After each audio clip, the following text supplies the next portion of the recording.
Di derbeya 12 Eylül'ê de ku gelek kadroyên siyasiyên Kurd hatibûn zindankirin, li dawiya sala 1908 de hêdî hatin berdan.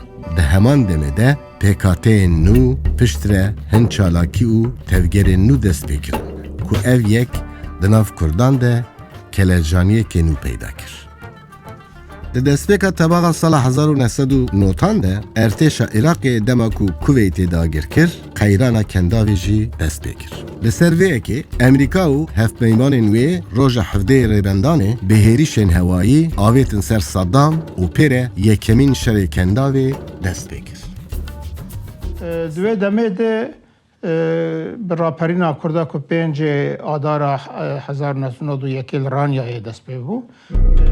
Mixabin ku serketina Kurdan a meha Adarê di meha Awrêlê de têk çû. Kurd bi şik û hizra tirsa bombabaranên kimyayî vê carê bajaran jî vala kirin û berê xwe dane ser sînora. Ev koçberiyekî nedîtî, sosret û trajedî û xembariyekî mezin bû.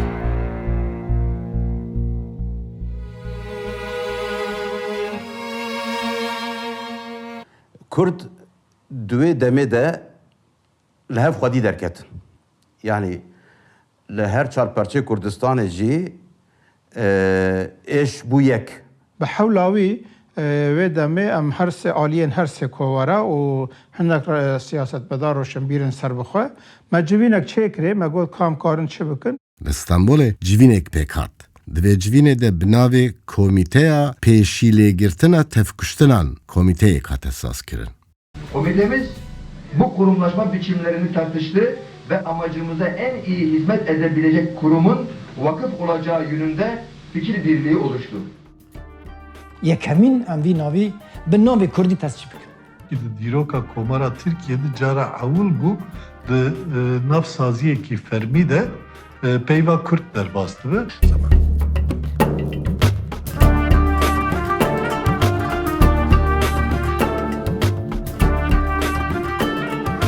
Vakfa Lêkolîn û Açandiya Kurdî Kürt Kültürü Araştırma Vakfı wî navî û bi senet hat serûberkirin. O vê rojê rêveberên waxfê û heval mevalê me waxfê me got em ê vê pîroz bikin.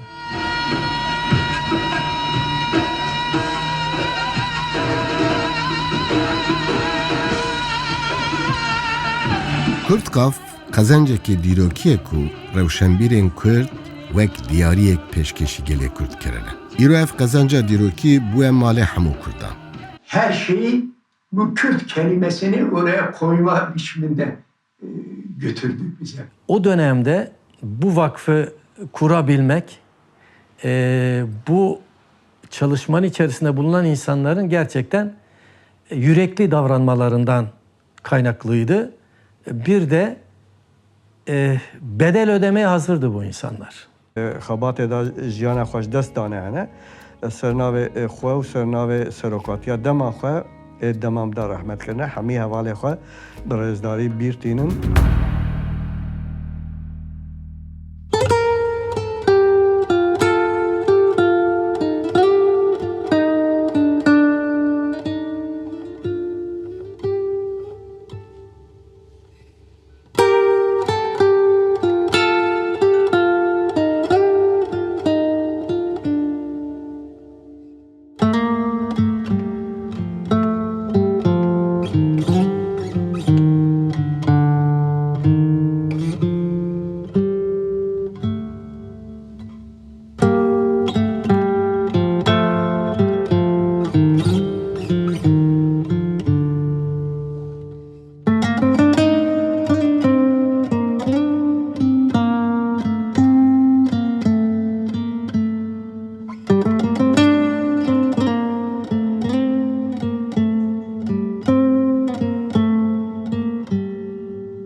Kurtqaf bi destek û yarmetiya gel û endamên xwe ve îro jî xebatên xwe berdewam dike.